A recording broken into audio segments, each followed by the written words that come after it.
தீபா இன்னைக்கு Sunday mutton எடுத்துட்டு வந்துருக்கிறேன். உன் ஸ்டைல்ல செஞ்சு கொடு தீபா.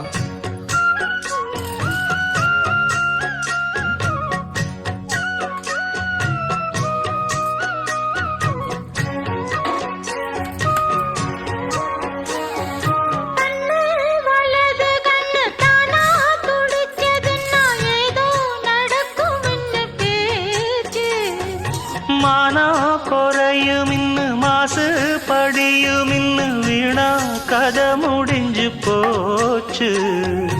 ஈசான மூலையில லேசான பள்ளி சத்தம் மாமன் பேர சொல்லி பேசுது.